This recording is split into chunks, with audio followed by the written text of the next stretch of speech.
A Dutch man who once was a murderer and killed 2 persons. He was sent to jail, but after releasing from jail, he started his life story and created his blog page, in which he wrote about the crime industry and started revealing some of the darkest secrets of the underworld.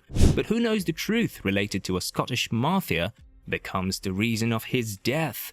What role did the Scottish mafia play in the Dutchman's demise, and how did it lead to his death? Martin Koch, who was 49 years old, was becoming famous as an expert on organized crime, and he was about to start a new TV show. He was often asked to say what he thought about the activities of the criminal underworld, both on paper and on TV. He had spent most of his life with some of the biggest names in Dutch crime, especially in the city, Amsterdam, where he lived, so that wasn't a surprise. Koch began writing a crime blog after getting out of jail in 2015, after 15 years for killing 2 men. He named his blog page Vlinders Crime, which is a Dutch word for butterflies. The page quickly became one of the most read in Holland because it told about criminal actions in his home country. He also made money by letting businesses put ads for their goods on his website. Koch said once, "I thought it would be fun to write about crime. I knew a lot about it." And he wasn't joking. Koch shot an enemy who had damaged his drug business in the summer of 1988 when he was 21 years old. After that, he got into a fight with another man and hit him over the head with a bar stool. The victim died the next day, and Koch spent 5 years in jail. When Koch got out of jail, he killed the boyfriend of an ex-girlfriend and got another 14 years in prison. He also got jail time for bribery and made money by giving other prisoners women. His Vlinders Crime website had a lot of fans, but the information it contained also made him a lot of enemies. On his blog, he made fun of and named and shamed dangerous people in the crime world. He made a strong Moroccan crime group in Amsterdam very angry by giving information about how they worked in the Netherlands. Because of this, it vowed to get even. One day, when he was sleeping in his house in 2015, 2 people with guns opened fire on his car. In the following year, someone put a bomb under his car, and it wasn't found until he was about to get inside. Koch said, "I'm on so many lists that they will kill each other if I just bow my head." They would win this game though. It was their 3rd try. As a favor, they asked a crime group led by 2 brothers from Glasgow to set up the hit this time. Christopher Hughes, an experienced leader of the gang who was 27 years old at the time, ran a business in the city that sold protected cell phones. Organized crime groups liked the phones because they could make and receive calls and texts that couldn't be tracked. It was also a good business. The company made £6 million selling 5,000 phones to crooks for £1,200 each.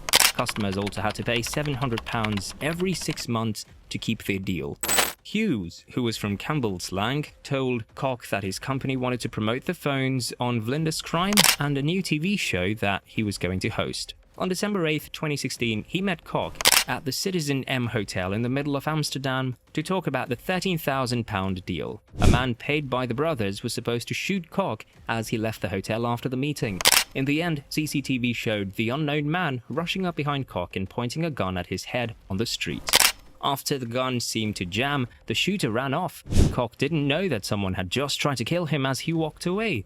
He then had to come up with a second idea. That night, he planned to take Koch to the Boccaccio sex club in Laren, which is about 25 miles away. There he gave Koch a lot of cocaine and paid the women who worked there to have fun with him. Around 11:25 p.m., both guys left the club on foot. The killer can be seen coming out of the bushes on CCTV tape.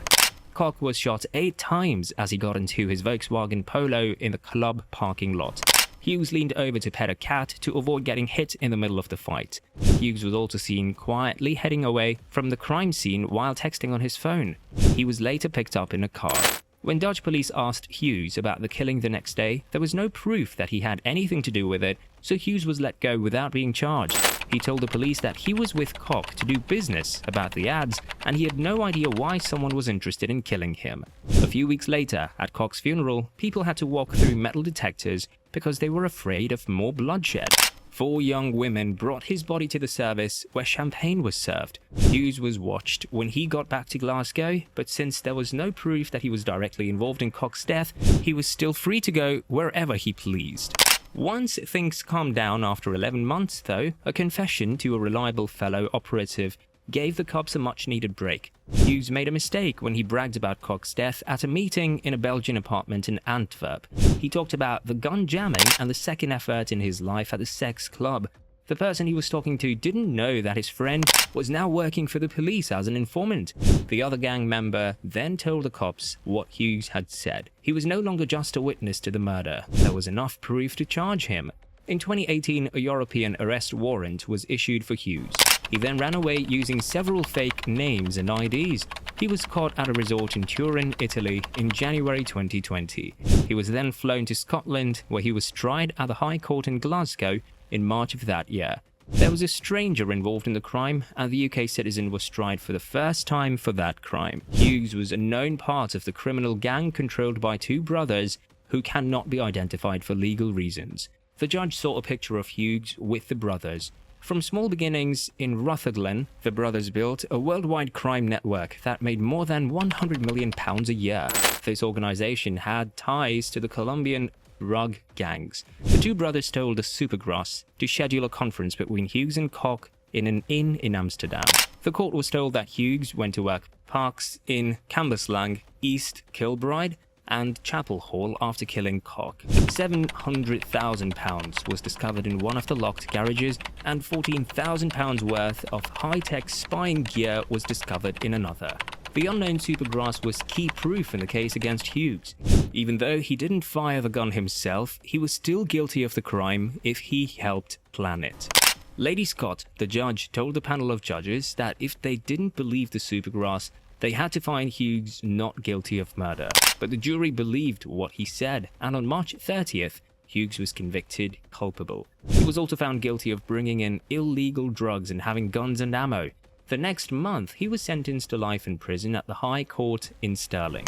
Lady Scott, who had called Koch's death a ruthless execution, told him that he must spend 25 years before he could be eligible for parole. Hughes was found to be making £40,000 every week from organized crime, even though he wasn't working.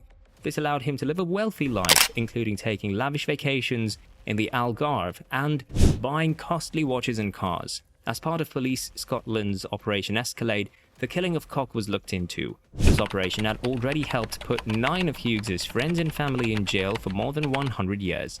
Detective Chief Superintendent Stuart Houston told media at the end of the case, Hughes is a dangerous person who has a long history with organized crime in Scotland and beyond. Trading illegal drugs and bringing guns into the country have caused a lot of trouble in our neighborhoods. His conviction shows that Police Scotland will never give up on crooks who believe they are above the law or can't be caught. I want to thank my friends in the Netherlands and Italy for helping us find and arrest Hughes. This allowed us to bring him justice and make him pay for his bad behavior. So in the end, the justice won. Did you like this video? Hit the subscribe button and see you in the next video.